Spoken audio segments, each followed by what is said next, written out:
Sir आपका है ना माइक कनेक्ट नहीं, माइक कनेक्ट करें। आपका माइक कनेक्ट नहीं है।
हाँ सर, अभी भी आपका ना माइक कनेक्ट नहीं हो पा रहा। माइक को देखिए, आपका माइक तो नहीं कोई इशू कर रहा।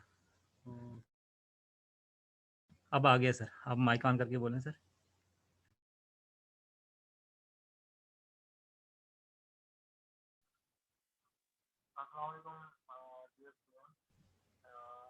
जी सर, आवाज़ आ रही है।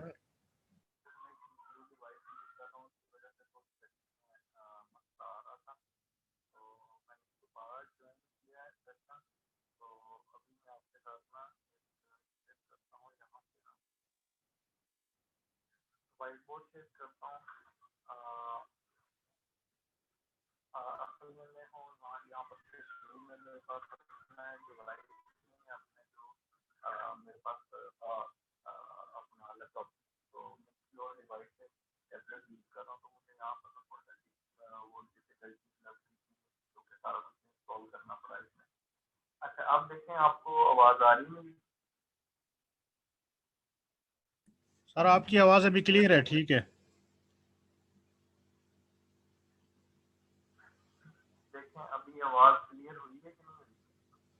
आवाज़ ठीक है आपकी।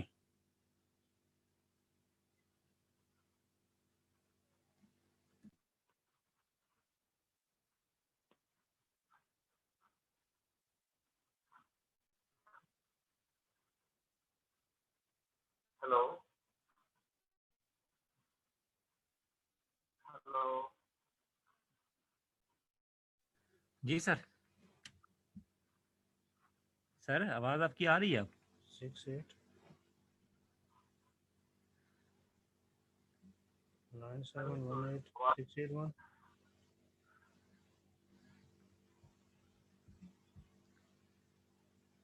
वो चादरों नहीं पूछना जरा।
जो व्हाइट बोर्ड मैंने आपके साथ शेयर किया है ये शो हो रहा है आपके साथ?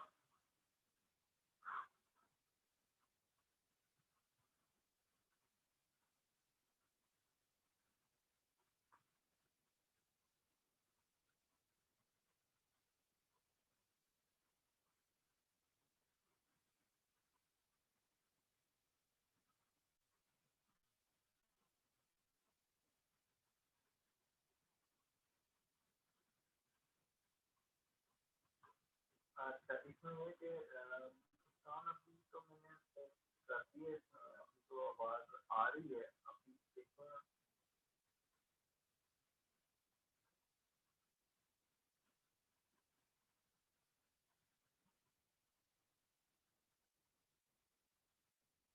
अब बात आपका क्वेश्चन है कि रिवैल्यूएशन रिजर्व जो है वो इनकम स्टेटमेंट का पार्ट होते हैं, तो इनकम स्टेटमेंट का पार्ट नहीं होते। रिवैल्यूएशन रिजर्व जो होते हैं वो statement of changes in equity का पार्ट होते हैं, ठीक है, हम उनको वहां पर ट्रीट करते हैं।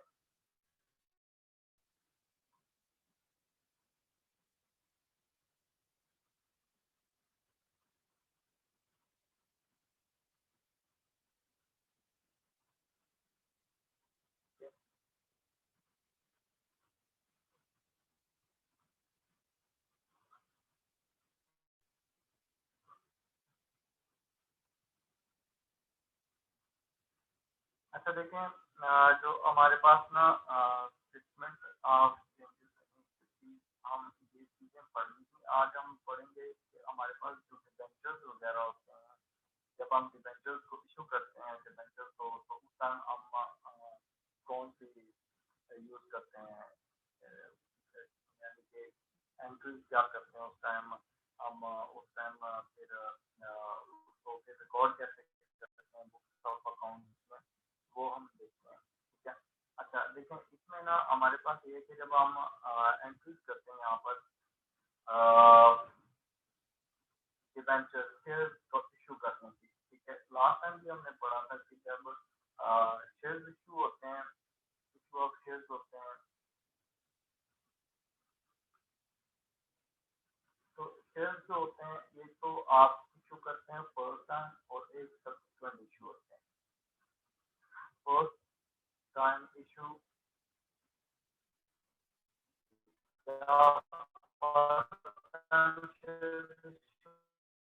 करते हैं और दूसरे नंबर पर सब्सिक्वेंट इशू होते हैं।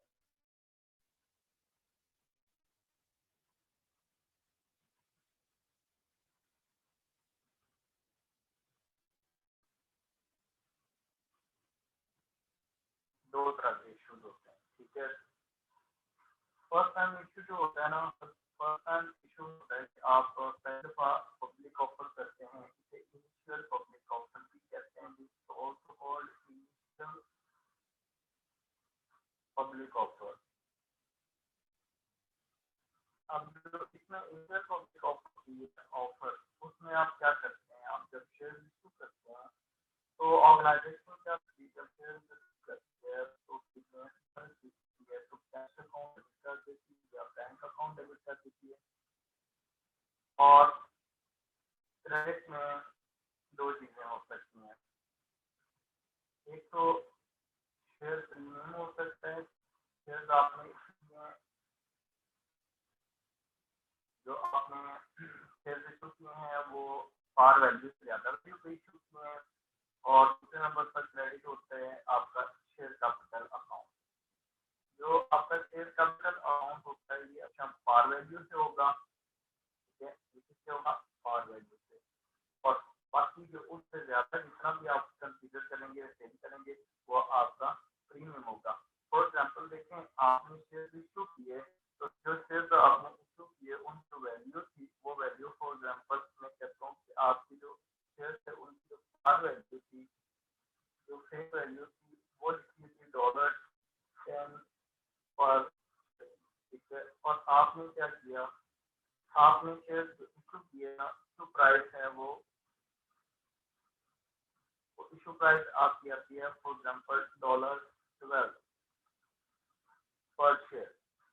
तो इसका मतलब है कि जो आपने डिफरेंस इसका क्रिएट किया इन दोनों के दरमियान में $2 का, ये $2 का जो डिफरेंस है that you are receiving extra money from the shareholder that is considered as share premium. ये आपके पास क्या है, ये शेयर प्रीमियम है।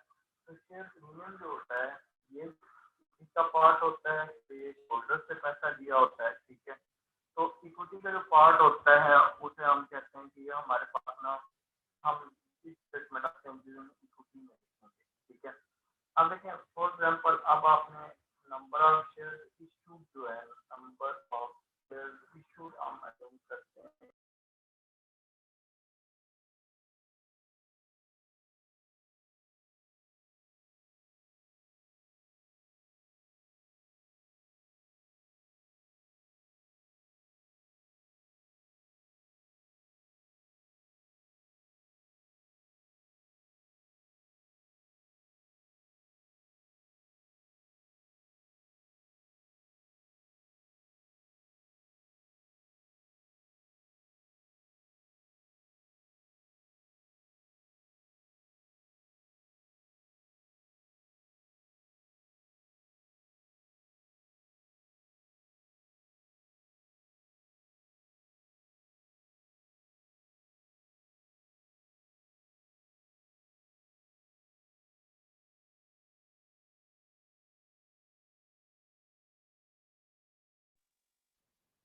हेलो अस्सलाम वालेकुम, अब आवाज आ रही है आप लोगों को? मैंने दोबारा ज्वाइन किया है इसको ना। क्वेश्चन को देखें, आपको आवाज आ रही है? आवाज आ रही है आपकी, आ रही। अच्छा, वो बस बच्चे कह रहे हैं कुछ नहीं आ रही, तो मैं इस वजह से मैंने फिर पूछा, मैंने कहा बता पूछ लूं। अब पहले सही नहीं आ रही थी, अभी ये सही आ गई। चलें, ठीक हो गया, थैंक यू सर। अच्छा देखें, I was talking about the issue of the shares. अब आप जब हम इशू करते हैं शेयर्स तो हम उसके लिए क्या क्या जर्नल एंट्रीज करते हैं, किस तरह क्या प्रोसेस होता है इशू ऑफ शेयर्स। तो जो इशू ऑफ शेयर्स है उसमें हमारे पास क्या क्या था कि हमने इनिशियल इशू करना और सब्सिक्वेंट इशू करना है। Initial share issue and subsequent shares issue, ठीक है। Subsequent issue and initial issue. जब आप फर्स्ट टाइम शेयर्स इशू करते हैं उसे कहते हैं इनिशियल पब्लिक ऑफर भी कहते हैं उसे, और उसको आप तब शेयर्स इशू करते हैं पब्लिक को। अब जब आप इनिशियल इशू करते हैं तो उस टाइम क्या करते हैं, जर्नल एंट्री जो होती है आपके पास कि आपने पब्लिक से अमाउंट रिसीव करते हैं in the shape of cash और बैंक। नॉर्मली बैंक में ही रिसीव होती है कि जो भी कंपनी शेयर्स इशू करेगी उसकी अमाउंट जो होगी वो बैंक अकाउंट में डिपॉजिट होती है डायरेक्टली कंपनी के। तो बैंक बैलेंस जो होता है ये कंपनी का एसेट होता है। तो जब कंपनी का एसेट इंक्रीज होता है हमसे हमारे पास आ जाता है शेयर कैपिटल। शेयर कैपिटल का मतलब ये होता है कि आपके पास जो ऑनर का शेयर, क्योंकि जो शेयर होल्डर्स हैं जो लोग कंपनी को पैसा देंगे वो ऑनर्स हैं, तो जब भी ऑनर कंपनी में इन्वेस्टमेंट करता है तो कैपिटल इंक्रीज होता है। तो कैपिटल जब भी इंक्रीज होता है हम उसको क्या कर देते हैं, क्रेडिट कर देते हैं। बट समटाइम्स ऐसा होता है कि जो बोर्ड ऑफ डायरेक्टर्स होते हैं, जो लोग होते हैं, जब वो शेयर्स इशू करते हैं तो वो जो नॉर्मल उसकी पार वैल्यू होती है उससे अबव पे इशू कर देते हैं।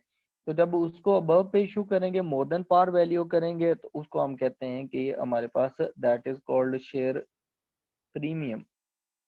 That is called share premium, ठीक है। अब इसमें क्या होता है, जब शेयर प्रीमियम फॉर एग्जांपल मैंने एग्जांपल लिखी थी कि हमारे पास फॉर एग्जांपल जो पार वैल्यू है शेयर की, जो नॉमिनल वैल्यू भी कहलाती है, ये शेयर के ऊपर लिखी होती है value, nominal value. Nominal value है वो $10 पर शेयर की है, ठीक है, $10 पर शेयर। और उसके बाद जो आपके पास सेकंड है कि आपने इशू किस प्राइस पे किया। इशू प्राइस जो है वो आपके पास कितनी है, इशू प्राइस है $12 पर शेयर, ठीक है। तो जो इनके दरमियान डिफरेंस है, डिफरेंस आ रहा है $2 का। जो $2 एक्स्ट्रा है दैट इज शेयर प्रीमियम। क्या है, जो आप अमाउंट ज्यादा लेते हैं पार वैल्यू से ज्यादा शेयर होल्डर से जब आप शेयर इशू करते हैं, तो that is called share premium. तो जो आपके पास शेयर कैपिटल होता है वो आप हमेशा पार वैल्यू पे रिकॉग्नाइज करते हैं, हमेशा इसको आप क्या करते हैं, पार वैल्यू पे रिकॉग्नाइज करते हैं। तो जो उससे ऊपर अबव अमाउंट होती है उसे शेयर प्रीमियम कहा जाता है, वो हमारे पास सेपरेट शो होती है, लेकिन वो पार्ट दोनों ही इक्विटी का होते हैं। फॉर एग्जांपल मैं फर्दर रिज्यूम करता हूँ कि नंबर ऑफ शेयर्स इशूड जो है ना, नंबर ऑफ शेयर्स इशूड वो है हमारे पास फॉर एग्जांपल 1000। आपने 1000 शेयर्स इशू किए, एक शेयर की प्राइस है आपके पास जो आपने इशू किया वो $12 पे है। तो इसका मतलब है कि जब आप अमाउंट रिसीव कर रहे हैं, तो आपने जब अमाउंट रिसीव किया वो कितनी आई है, 1000 शेयर्स आपने इशू किए हैं और एक शेयर की प्राइस आपके पास आई है $12। ठीक है, तो ये आपके पास कितने आपके पास आ जाएंगे अमाउंट, 12,000। $12,000 कंपनी ने रिसीव किए, कंपनी का एसेट इंक्रीज हो गया $12,000 से। जो हमारे पास शेयर कैपिटल होता है ये हमेशा पार वैल्यू से होता है। 1000 multiply by 1000 shares multiply by $10, par value कितनी है, $10 है। तो इसका मतलब है $10,000 जो है वो शेयर कैपिटल में जाके ऐड हो जाएंगे, क्रेडिट हो जाएंगे। तो शेयर प्रीमियम जो होता है वो भी, क्योंकि इक्विटी का पार्ट होता है, कैपिटल का पार्ट है, इक्विटी का पार्ट होता है, तो जब भी इक्विटी इंक्रीज होती है तो उसके लिए जो बेसिक रूल है वो होता है, वो क्रेडिट होता है। इशू हुए हैं और पर शेयर आपने कितने डॉलर्स एक्स्ट्रा लिए, $2 एक्स्ट्रा लिए, तो ये आपके पास ना $2,000 आगे शेयर प्रीमियम। अब देखें डेबिट साइड 12,000 है और क्रेडिट साइड भी 12,000 है। ये आपके अकाउंटिंग रूल्स हैं जो बेसिक उनके अकॉर्डिंगली है। ठीक है, ये एंट्री क्लियर है यहाँ तक। उसके बाद आप क्या करते हैं, सब्सिक्वेंट इशू भी करते हैं शेयर्स, इसके बाद भी आपने शेयर्स इशू करने हैं। अच्छा, उसमें आप क्या करते हैं जब सब्सिक्वेंट इशू करते हैं, अब हमारे पास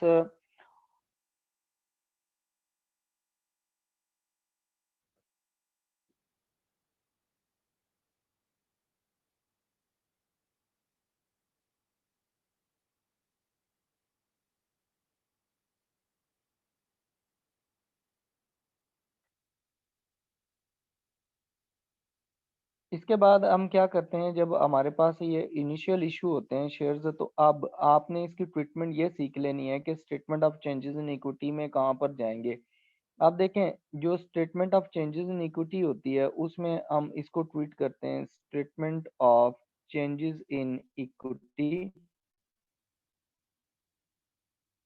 उसमें जो कॉलम हमारे पास शेयर कैपिटल का होगा और जो हमारे पास शेयर प्रीमियम होगा, शेयर कैपिटल और शेयर प्रीमियम, इनके जो कॉलम्स होंगे इनके अंदर अब ट्रीटमेंट आएगी इसकी। अब देखें बैलेंस जो ब्रॉड डाउन है वो तो आपने एज इट इज लिख देने हैं, जो आपको क्वेश्चन में गिवन होंगे ब्रॉड डाउन वो एज इट इज लिख देने हैं। जब आपने न्यू शेयर्स इशू किए हैं तो इनके लिए आपने क्या करना है, ट्रीटमेंट न्यू शेयर्स इशूड। ठीक है, आपने न्यू शेयर्स इशू किए हैं, $10,000 आपके कैपिटल इंक्रीज हो रहा है, कैपिटल के कॉलम में, शेयर कैपिटल के कॉलम में आप $10,000 लिखेंगे और शेयर प्रीमियम आपका इंक्रीज हो रहा है $2,000 से, तो $2,000 आप शेयर प्रीमियम के कॉलम में लिख लेंगे। This would be the treatment. ठीक है, यहाँ तक क्लियर है। आप इसकी स्नैपशॉट्स लेते जाएं साथ में, क्योंकि यहाँ पर ना इसको, अब आप इसकी स्नैपशॉट ले लें।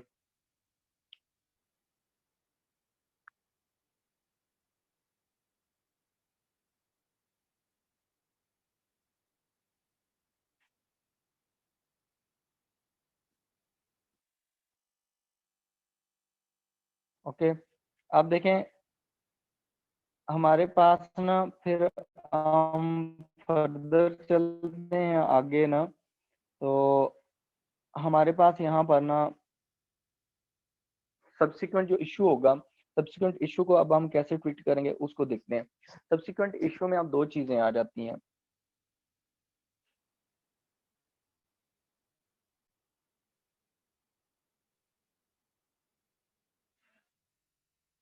ठीक है, सब्सिक्वेंट इशू में ये भी हो सकता है कि आप नॉर्मली जैसे आप शेयर्स इशू करते हैं वैसे ही आप शेयर्स इशू कर दें, ठीक है। लेकिन उसमें फिर नॉर्मली ये होता है कि जब बाद में शेयर्स इशू किए जाते हैं तो वो अपने जो शेयर एग्जिस्टिंग शेयर होल्डर्स को जब इशू किए जाते हैं ना, एग्जिस्टिंग शेयर होल्डर्स की बात कर रहा हूँ मैं, ठीक है। अगर तो आप शेयर्स इशू कर रहे हैं पब्लिक को डायरेक्टली, अपने एग्जिस्टिंग को नहीं दे रहे पब्लिक को, फिर तो वो पहले वाली ही एंट्री होती है। लेकिन अगर आप अपने एग्जिस्टिंग शेयर होल्डर्स को फर्दर इशू करते हैं, ठीक है, मैं यहाँ पर लिख रहा हूँ एग्जिस्टिंग शेयर होल्डर्स, आप जो एग्जिस्ट करते हैं शेयर होल्डर्स, फॉर एग्जाम्पल आपने कंपनी के शेयर खरीदे हैं और कंपनी जब दूसरी दफा बाद में शेयर्स इशू कर रही है तो वो आपको ही शेयर्स इशू कर रही है। तो कंपनी फिर दो तरह से शेयर्स इशू करती है। एक आपके पास इसमें होता है यहाँ पर ना राइट इशू,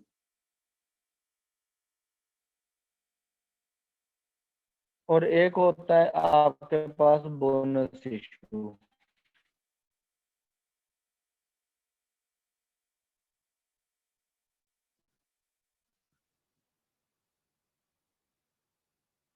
आपके पास एक राइट इशू होता है, एक बोनस इशू होता है। जो आपके पास राइट इशू होता है ना, अब ये क्या होता है, और बोनस इशू होता है, ये भी आपके पास ना एग्जिस्टिंग शेयर होल्डर्स को होता है, ठीक है। किनको आप करते हैं, जो आपके एग्जिस्टिंग शेयर होल्डर्स होते हैं,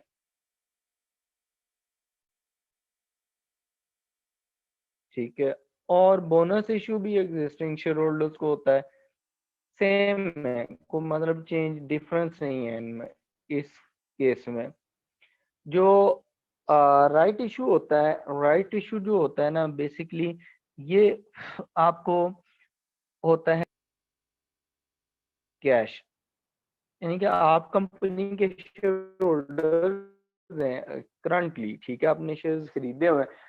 कंपनी न्यू शेयर्स इशू करेगी तो न्यू शेयर्स में वो क्या कर रही है कि वो आपको ही शेयर्स इशू कर रही है, ठीक है।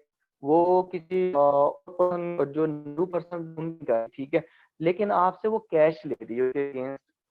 फॉर एग्जाम्पल आपका शेयर अगर है ना, फॉर एग्जाम्पल $20 का मार्केट में शेयर सेल हो रहा है, तो वो कहते हैं जी आप मार्केट से 20 का खरीदने के बजाय हमसे $15 में परचेज कर लें, तो वो आपको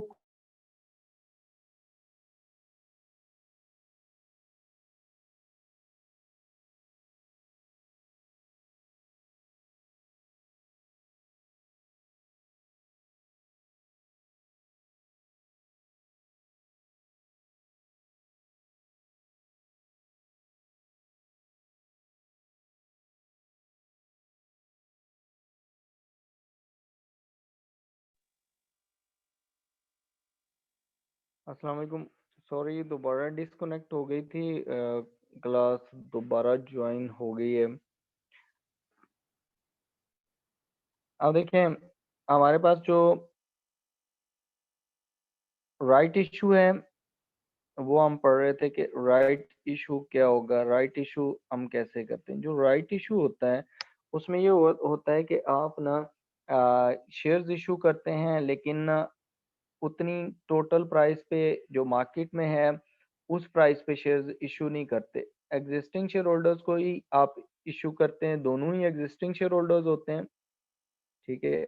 एग्जिस्टिंग शेयर होल्डर्स को आप शेयर करते हैं, इस केस में बोनस शेयर भी ऐसे ही है। लेकिन जो आपके राइट इशू होते हैं ना, नॉर्मली ये फॉर कैश होते हैं, और जो बोनस इशू होते हैं ये फ्री होते हैं। इसके अगेंस्ट कंपनी क्या करती है, कोई आपसे पैसे नहीं लेगी, वो आपको फ्री से आपको इशू कर देगी, ठीक है। जो आपके पास जो होते हैं ना राइट इशू, ये कैश के अगेंस्ट होते हैं, लेकिन ये क्या होते हैं, ये होते हैं at lower than market price. जो मार्केट प्राइस होती है ना शेयर की, उससे कम पे शेयर्स इशू कर देते हैं। ठीक है, इसका मतलब होता है फॉर एग्जांपल $10 का एक शेयर था, तो मार्केट में अभी एग्जिस्टिंगली उसकी जो वैल्यू थी, जैसे स्टॉक एक्सचेंज में वो शेयर्स आपके सेल हो रहे हैं, तो वो $20 का शेयर हो रहा है, सेल हो रहा है। तो जो आपको ऑफर की जाती है वो कहते हैं कि $16 पे आप परचेज कर लें। अब आपको क्या एडवांटेज होता है कि अगर आप मार्केट से वही शेयर लें तो $20 का मिलेगा, लेकिन अगर आप कंपनी से ले लेते हैं तो आपको वो कितने $16 में मिलेगा, मीन्स $4 की आपकी सेविंग हो जाएगी। ठीक है, तो उसके कंपनी को क्या फायदा होता है, कंपनी को इसका फायदा क्या होगा कि कंपनी को एक तो एग्जिस्टिंग शेयर होल्डर्स को वो एक प्रोपोर्शन से इशू करेंगे। फॉर एग्जांपल वो प्रोपोर्शन डिसाइड कर लेते हैं कि जिसके पास 2 शेयर्स हैं उसे 1 न्यू शेयर दे दिया जाएगा, जिसके पास 3 शेयर्स हैं उसको 1 न्यू शेयर दे दिया जाएगा, या जिसके पास 5 शेयर्स हैं उसको 1 न्यू शेयर दे दिया जाएगा। तो इससे क्या होगा कि एक फिक्स प्रोपोर्शन से शेयर्स इशू हो जाते हैं। ठीक है, at lower than the market price. ठीक है, अकॉर्डिंग टू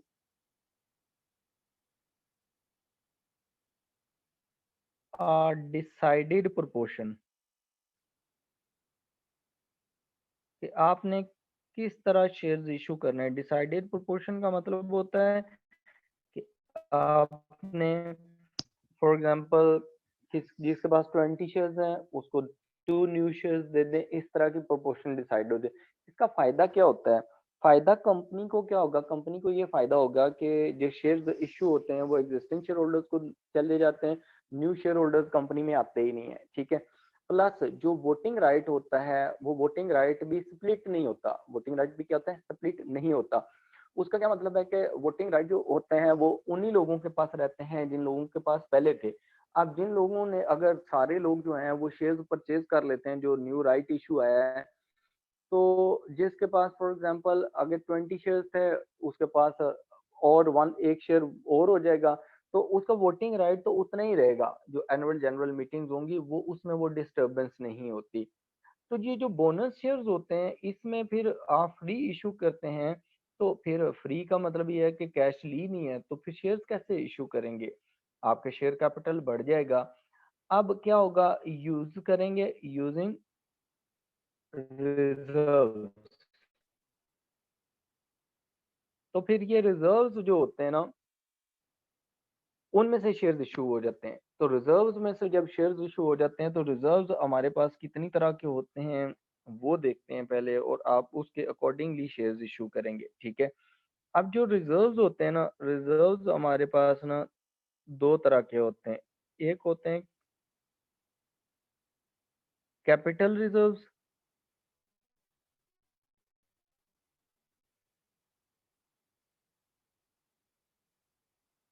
और एक होते हैं रेवेन्यू रिजर्व्स। ठीक हो जाता है। कैपिटल रिजर्व्स जो होते हैं ना, ये कौन से रिजर्व्स होते हैं और रेवेन्यू रिजर्व्स कौन से होते हैं। जो कैपिटल रिजर्व्स होते हैं ना, बेसिकली ये क्रिएट होते हैं, और यू कैन से generated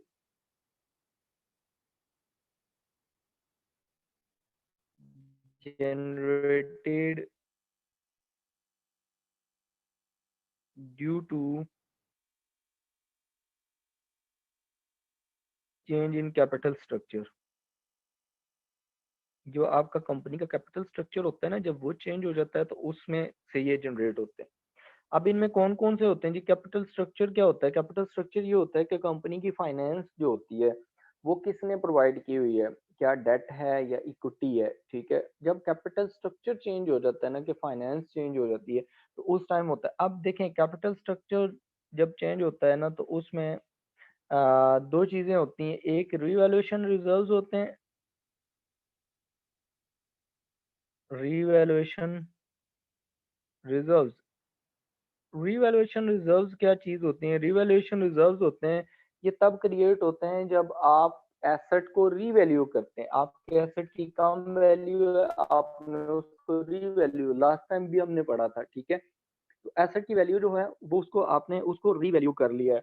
तो उसके बाद आपके पास जो सेकंड चीज होती है ना, वो आपके पास होती है यहाँ पर, वो है शेयर प्रीमियम। आपने शेयर्स इशू किए, आपने क्या किया, एक्स्ट्रा प्राइस पे इशू कर दिए, ठीक है, जो पार वैल्यू थी उससे ज्यादा पे। इन दोनों की वजह से कंपनी का जो कैपिटल स्ट्रक्चर है वो चेंज हो जाता है, ठीक है। कैपिटल स्ट्रक्चर क्या हो जाता है, चेंज हो जाता है। अब कैपिटल स्ट्रक्चर चेंज होने के रीजन क्या होती है, देखिए जब शेयर प्रीमियम आएगा, जब आप शेयर प्रीमियम आपके पास कंपनी के पास आता है तो शेयर प्रीमियम अकाउंट क्रेडिट हो जाता है। शेयर प्रीमियम अकाउंट क्रेडिट हो जाता है, इसका मतलब है कि आपकी इक्विटी इंक्रीज हो गई है, तो इक्विटी सेक्शन चेंज हो गया। जब इक्विटी सेक्शन चेंज हो गया तो ऑटोमेटिकली आपका कैपिटल स्ट्रक्चर चेंज हो जाता है। That's why this is called capital reserve. और फिर आपके पास रिवैल्यूएशन रिजर्व जो होते हैं ना, रिवैल्यूएशन रिजर्व मैंने लास्ट टाइम भी आपको पढ़ाया था, इसको मैं दोबारा से यहाँ पढ़ा देता हूँ कि जब आप रिवैल्यूएशन करते हैं आपका एसेट जो है वो उसकी वैल्यू इंक्रीज हो जाती है। तो जब एसेट की वैल्यू इंक्रीज हो जाती है तो रिवैल्यूएशन रिजर्व अकाउंट क्रेडिट हो जाता है। रिवैल्यूएशन रिजर्व अकाउंट क्या हो जाता है, क्रेडिट। फॉर एग्जांपल आपका एसेट जो है वो $50 से इंक्रीज हो गया टोटल, ठीक है। अब ये जो $50 इंक्रीज हो जाता है तो ये आप कैसे निकालते हैं, इसके लिए कि आपकी न्यू वैल्यू जो एसेट की आपने डिसाइड की है वो एसेट की new value minus net book value. आपके एसेट की नेट बुक वैल्यू क्या थी, वो डिफरेंस लेके हम रिवैल्यूएशन रिजर्व जनरेट कर देते हैं। इसके अगेंस्ट जो होता है ना, डेबिट में आपके पास ना डेबिट होना चाहिए एसेट, एसेट की वैल्यू इंक्रीज होती है। तो जो आपका नॉन करंट एसेट इंक्रीज होता है आप उसका नेम डेबिट कर देते हैं, नॉन करंट एसेट डेबिट कर देते हैं। देखें आपके पास अगर लैंड है तो लैंड डेप्रिशिएट नहीं होती, ठीक है, लैंड क्या होती है, डेप्रिशिएट नहीं होती। तो जब लैंड इंक्रीज होगी तो आप लैंड को डेबिट कर देंगे $50 से। लेकिन अगर आपके पास बिल्डिंग है ना, तो बिल्डिंग तो डेप्रिशिएट हो रही होती है, तो बिल्डिंग की वैल्यू अगर इंक्रीज हो जाती है, बिल्डिंग की वैल्यू क्या हो जाती है, इंक्रीज हो जाती है। तो जब बिल्डिंग की वैल्यू इंक्रीज होगी तो उसके साथ उसकी कोई पुरानी डेप्रिसिएशन भी होती है, उसको भी आपने एलिमिनेट करना होता है। तो फिर आप क्या कर देते हैं, यहाँ पर डेबिट में आपके पास ना एक्यूमुलेटेड डेप्रिसिएशन जो होती है वो भी डेबिट हो जाती है। एक्यूमुलेटेड डेप्रिसिएशन जो उस एसेट की एक्यूमुलेटेड डेप्रिसिएशन है। फॉर एग्जांपल जो एसेट आपने रीवैल्यू किया, जब रीवैल्यू किया तो उस टाइम उसकी $30 की डेप्रिसिएशन उस टाइम तक हो चुकी थी, तो उसकी डेप्रिसिएशन को भी आपने खत्म कर देना, उसको डेबिट कर देना है, डेबिट करना है, क्योंकि जो क्यूमुलेटिव डेप्रिसिएशन होती है या प्रोविजन फॉर डेप्रिसिएशन होती है उसका क्रेडिट बैलेंस होता है। तो जब आप उसे क्या करते हैं, उसको रीवैल्यू करते हैं, तो जैसे आप डिस्पोज ऑफ करते हैं तो उसकी जितनी भी डेप्रिसिएशन होती है उसको आपने बुक्स ऑफ अकाउंट्स में से एलिमिनेट करना होता है। Similarly you eliminate accumulated depreciation in this case too, ठीक है। तो आप एक्यूमुलेटेड डेप्रिसिएशन जितनी भी उस एसेट की होगी जो रीवैल्यू कर रहे हैं उसको डेबिट कर देंगे, और रिमेनिंग अमाउंट जो होगी वो आपके पास एसेट की वैल्यू इंक्रीज हो जाएगी। अब देखें डेबिट में दो चीजें हैं, एक आपके नॉन करंट एसेट की वैल्यू, नॉन करंट एसेट उसकी कॉस्ट कितनी इंक्रीज हुई है, दूसरे नंबर पर आपकी एक्यूमुलेटेड डेप्रिसिएशन वो कितने से आपने उसको एलिमिनेट किया बुक्स ऑफ अकाउंट्स में से, वो डेबिट होगी। और क्रेडिट में आपके रीवैल्यूएशन रिजर्व्स होंगे, तो रीवैल्यूएशन रिजर्व जो होंगे वो आपके पास कैसे कैलकुलेट होते हैं वो भी मैंने लिख दिया है कि आपके न्यू एसेट की वैल्यू न्यू वैल्यू क्या है एसेट की, minus net book value of the asset, ठीक है। इज दैट क्लियर, ठीक है। उसके बाद आपके पास आ जाते हैं रेवेन्यू रिजर्व्स। तो जो रेवेन्यू रिजर्व्स होते हैं ना, ये जरा डिफरेंट चीज आ जाती है रेवेन्यू रिजर्व्स। रेवेन्यू रिजर्व्स जो होते हैं ना ये जनरेट होते हैं, जनरेटेड फ्रॉम प्रॉफिट्स। जो प्रॉफिट्स आ रहे होते हैं ना ऑर्गेनाइजेशन के, वहां से जनरेट हो जाते हैं। अब इसमें कौन कौन से रेवेन्यू रिजर्व्स हैं, एक तो आपके पास जो रिटेन्ड अर्निंग्स आ रही होती हैं जो हमने पढ़ी थी कि जो प्रॉफिट बच जाते हैं, अनडिवाइडेड प्रॉफिट, अनडिस्ट्रीब्यूटेड प्रॉफिट या रिटेन अर्निंग्स, ठीक है। एक तो आपके पास ये आ जाते हैं। उसके बाद आपने जो जनरल रिजर्व्स क्रिएट किए होते हैं ये इसमें आ जाते हैं, ठीक है। जनरल रिजर्व्स, ठीक है, ये आपके आ जाते हैं। जनरल रिजर्व्स और रेवेन्यू रिटेन अर्निंग्स जो है, ये दोनों रेवेन्यू रिजर्व्स होते हैं, क्योंकि ये आपके करंट ईयर के जो प्रॉफिट्स होते हैं या प्रीवियस ईयर के प्रॉफिट्स होते हैं, उनमें से आपने प्रॉफिट्स जो है वो डिस्ट्रीब्यूट किए होते हैं, साइड पे रखे होते हैं। जबकि कैपिटल रिजर्व जो होते हैं वो प्रॉफिट में से नहीं रखे होते, वो आप कैपिटल स्ट्रक्चर चेंज करते हैं, उसकी वजह से जनरेट होते हैं। ठीक है, यहाँ तक क्लियर है? यहाँ तक कि आप स्नैपशॉट ले लें, ठीक है, फिर हम आगे चलते हैं।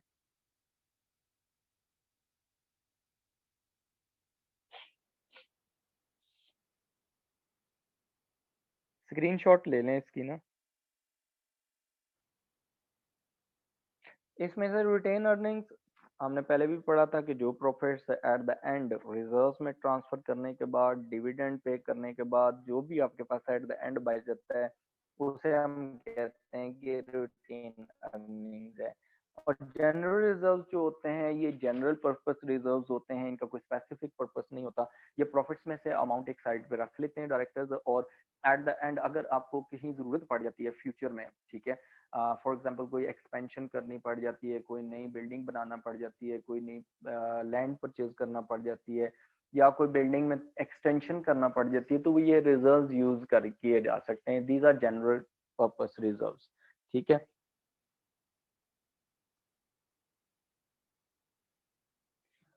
उसके बाद देखें हमारे पास जो नेक्स्ट है ना, कि हम जब ये रिजर्व्स वगैरह क्रिएट करते हैं सारी चीजें, तो फिर हम इनको आगे ट्रीटमेंट कैसे होती हैं इनकी। अब देखें जो आपने बोनस शेयर्स इशू होते हैं, राइट शेयर्स जो होते हैं, वो तो आपके राइट शेयर्स जो होते हैं उनके लिए तो एंट्री वही होगी। राइट शेयर्स के लिए एंट्री आपने वही करनी है जो नॉर्मल होती है। जैसे देखें आपने क्या किया, आपने राइट शेयर इश्यू किए, तो then definitely organisation is going to receive money, तो बैंक अकाउंट डेबिट हो जाएगा, ठीक है, क्योंकि एसेट इंक्रीज हो जाएगा ऑर्गेनाइजेशन का। और क्रेडिट में क्या हो जाएगा, शेयर कैपिटल अकाउंट क्रेडिट हो जाएगा एट पार वैल्यू, ठीक है, ये पार वैल्यू के हिसाब से होगा। और अगर शेयर राइट इशू हुआ है, वो ज्यादा वैल्यू पे इशू हो गया है, ठीक है, तो उसे शेयर प्रीमियम जो है उसमें क्रेडिट कर देंगे, शेयर प्रीमियम अकाउंट क्रेडिट हो जाएगा, ठीक हो गया। ये तो है राइट इशू की एंट्री। आप राइट इशू में देखें, आप फॉर एग्जांपल आपको वो कहता है कि आपके जो एग्जिस्टिंग शेयर्स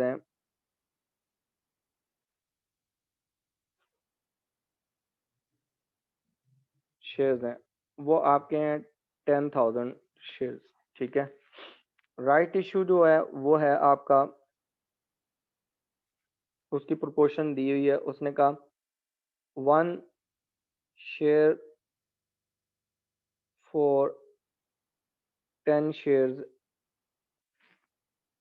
already held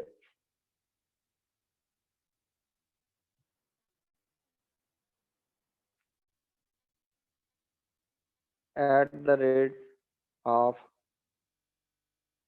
$12 के हिसाब से आपने क्या कर देना है, उसको आपने शेयर्स इशू करने हैं, ठीक है। पार वैल्यू जो है इज $10 पर शेयर, एक शेयर की पार वैल्यू कितनी है, $10। सबसे पहले तो आपने ना राइट शेयर्स निकालने हैं कि आपने नंबर ऑफ राइट शेयर्स कितने इशू करने हैं, नंबर ऑफ राइट शेयर्स। जो नंबर ऑफ राइट शेयर्स है ना, जब आप वो इशू करेंगे तो उसमें आपने क्या करना है कि आपके पास ना जो राइट शेयर्स हैं, टोटल एग्जिस्टिंग शेयर्स हैं कितने, 10,000 के, ठीक है, उस टाइम जो इस टाइम आपने शेयर्स इशू किए। और उसने प्रोपोर्शन क्या दिए एक शेयर्स को, आप उसने कहा 1 share for every 10 shares held, it means you will multiply this by 1 and divided this by 10, ठीक है। तो आपके जो न्यू शेयर्स आ जाएंगे वो कितने आ जाएंगे, 1,000 राइट शेयर्स आ जाएंगे जो इशू होंगे। कितने शेयर्स हैं, 1,000। अभी जो 1,000 राइट शेयर्स हैं, इनकी जो पार वैल्यू है $10 है, और इशू हुए हैं वो कितने पे, $12 पे।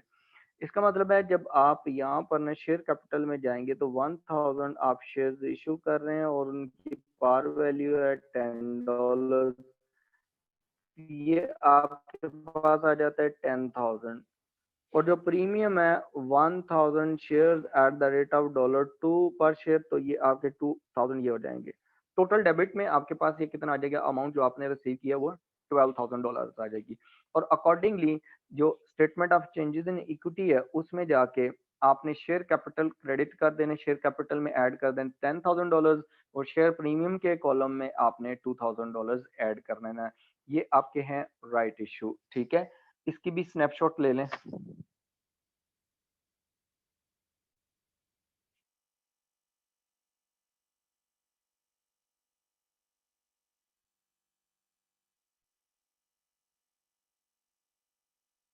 ठीक है, अब हम बोनस इशू की तरफ आते हैं कि बोनस इशू की क्या ट्रीटमेंट होगी, बोनस इशू का क्या करना है।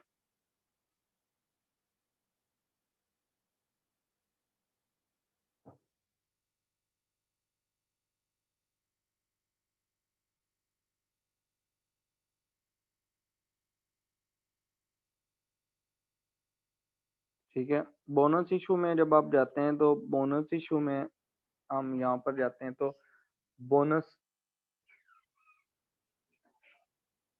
बोनस इशू में फ्री शेयर्स इशू होते हैं। तो जब आप फ्री शेयर्स इशू होते हैं तो अब आपने क्या करना है, ये इनको रिजर्व्स में से इशू करना है। ठीक है, तो आप मैंने रिजर्व्स जब यूज करने हैं तो आपने सीक्वेंस ऑफ रिजर्व्स क्या रखना है, sequence of reserves to be used for bonus issue। Bonus issue के लिए जो आपने शेयर रिजर्व्स यूज करने हैं उसका सीक्वेंस क्या होना है। जो फर्स्ट है, फर्स्ट ऑफ ऑल आप कैपिटल रिजर्व्स यूज करेंगे। अगर क्वेश्चन में क्लियरली नहीं गिवन कि आपने कहाँ से रिजर्व्स इशू बोनस इशू करना है, कौन से रिजर्व्स यूज करने, then first of all you will utilise capital reserves. ठीक है, यानी कि आपके पास रीवैल्यूएशन रिजर्व्स है और शेयर प्रीमियम है। उसके बाद सेकंड पे आप क्या करेंगे, आप रेवेन्यू रिजर्व्स यूज करेंगे।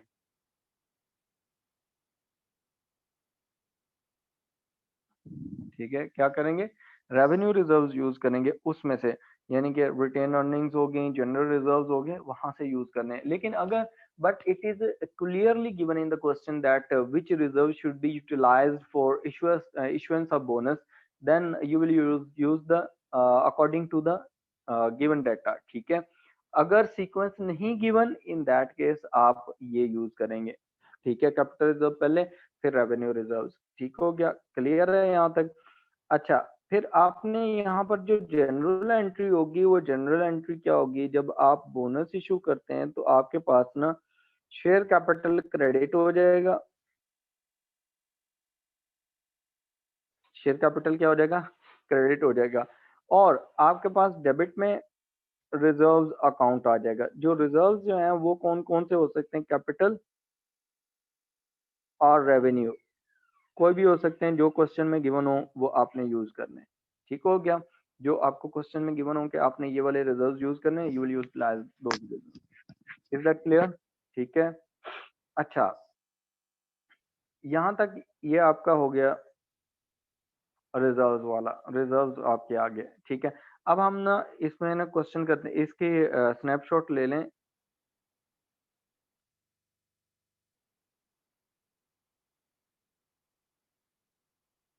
ठीक है, इसकी स्नैपशॉट ले लें तो जरा मैं फिर आगे फर्दर मूव करता हूँ।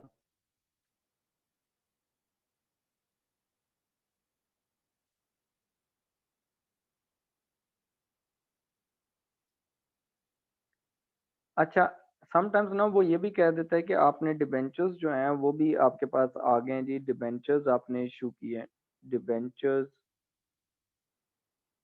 इशूड।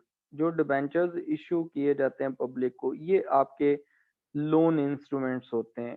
आप इसके अगेंस्ट क्या करते हैं, लोन लेते हैं। These are loan instruments. या डेट इंस्ट्रूमेंट्स भी कहते हैं। आपने इसके अगेंस्ट लोन लेना होता है। तो जब आप लोन लेते हैं तो डेबिट आप क्या करते हैं, कैश अकाउंट या bank account. If you have received amount in your bank account, company ने बैंक अकाउंट में रिसीव किया तो बैंक बैलेंस डेबिट हो जाएगा, ठीक है। और क्रेडिट में क्या हो जाएगा, क्रेडिट में शेयर कैपिटल क्रेडिट हो जाएगा, ठीक हो गया। शेयर कैपिटल क्या हो जाएगा, क्रेडिट हो जाएगा। अब ये जो शेयर कैपिटल यहाँ पर ना क्रेडिट होगा, ये जिस सॉरी शेयर कैपिटल लिख दिया यहाँ, लोन, सॉरी ये हमारे पास है लोन, इसको हम डिबेंचर्स लिखेंगे। क्रेडिट में क्या करेंगे, डिबेंचर्स, ये आपके पास क्रेडिट हो जाएगा। डिबेंचर्स जो होता है वो आपके पास लाइबिलिटी में चला जाएगा, और कैश जो आप रिसीव करेंगे वो तो डेफिनेटली कैश बुक में चली जाएगी, ठीक है। अब यहाँ पर ना हमारे पास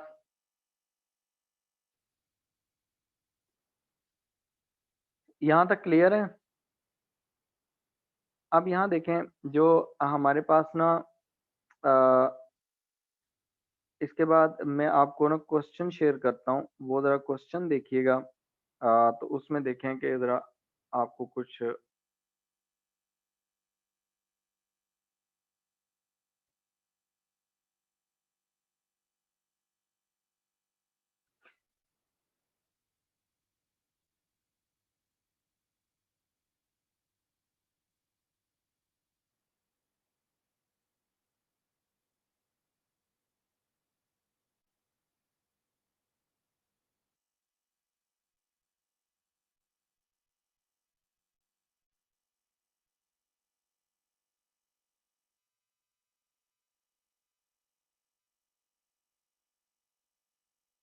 अच्छा, जो लोग ना थोड़ा सा वहाँ से आए हैं, ऑनलाइन क्लास फिजिकल क्लासेस से ऑनलाइन क्लासेस में आ रहे हैं, उनको थोड़ी सी डिफिकल्टी इस वजह से हो रही है। आज की ये जो चीज़ें हैं ये मैंने पहले पढ़ा दी हैं बच्चों को, तो वो मैं उनसे आगे चल रहा हूँ, ठीक है। अभी जब नया टॉपिक नेक्स्ट क्लास में न्यू टॉपिक स्टार्ट करेंगे तो आपको इस तरह की कोई डिफिकल्टी फेस नहीं करना पड़ेगी, ठीक है। तो इसलिए इस चीज़ की टेंशन नहीं लेनी। नेक्स्ट चैप्टर जो हम स्टार्ट करेंगे वो बिल्कुल न्यू टॉपिक होगा, तो उसमें आप लोगों को you will not face any sort of difficulty like this. अब हम इस चैप्टर में ये है कि मैं पूरा चैप्टर पढ़ा चुका हूँ, वो चैप्टर के एंड पे बस इनको जर्नल एंट्रीज इन लोगों को करवा रहा हूँ, ठीक है। अच्छा, इसमें ना जो बोनस इशू है ना, ये जो डिबेंचर्स वाला है, डिबेंचर्स जो है इसके लिए एक और चीज लिख लें यहाँ पर ना कि it doesn't effect statement of changes in equity because these are non current liabilities. ये जो डिबेंचर्स है नॉन करंट लाइबिलिटीज है, इस वजह से ये आपके जो स्टेटमेंट ऑफ फाइनेंशियल पोजीशन है उसको इफेक्ट नहीं करेंगे, ठीक है। सॉरी, इसको statement of changes in equity है, इसको इफेक्ट नहीं करेंगे। लेकिन जो हमारे पास है ना, ये जो बोनस इश्यूज हैं, बोनस इश्यू की ट्रीटमेंट जो होगी वो statement of changes in equity में देखेंगे। Statement of changes in equity में बोनस इश्यू की क्या ट्रीटमेंट होगी, ठीक है। ट्रीटमेंट ऑफ बोनस इश्यू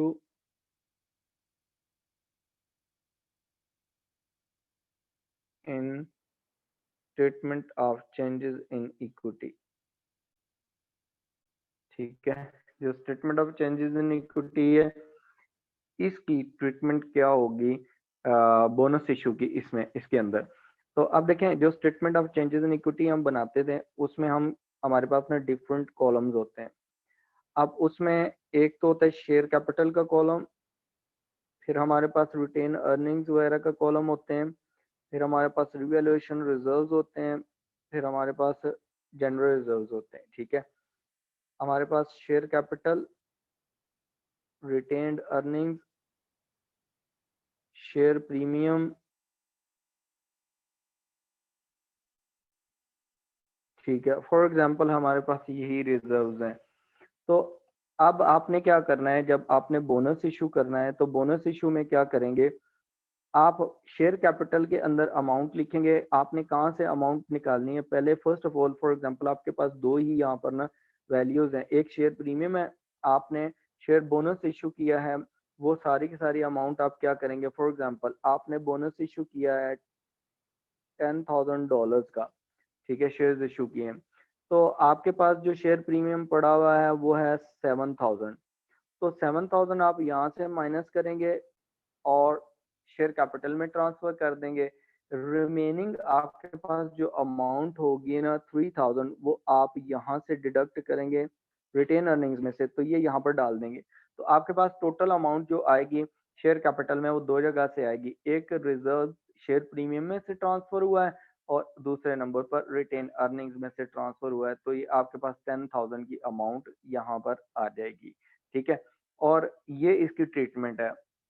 अभी हम नेक्स्ट क्लास में इसके क्वेश्चंस करते हैं, ठीक है। तो मैं आपको क्वेश्चंस शेयर भी कर देता हूँ आज, ताकि आप उसको ट्राई भी कर लें और उसको एक दफ़ा रीड कर लें। कल की क्लास में हम करेंगे, आज क्लास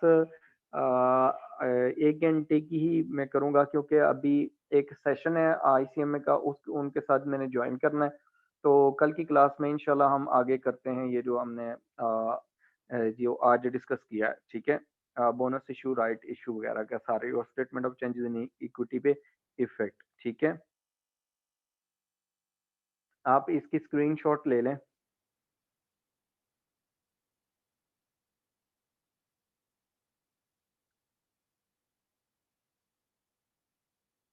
जो भी आपकी क्वेरीज वगैरह हैं वो मैं कल इंशाल्लाह डील करता हूँ इसके साथ में, ठीक है। तो अभी आपने जस्ट इसको जरा रिवाइज कर लेना जो आज पढ़ा है, ठीक है। इसको रिवाइज कर लें जो आज पढ़ाया है, तो कल हम इसकी देखते हैं आप लोगों की क्वेरीज वगैरह। जो लोगों ने ज्वाइन किया है वहाँ पर वहाँ से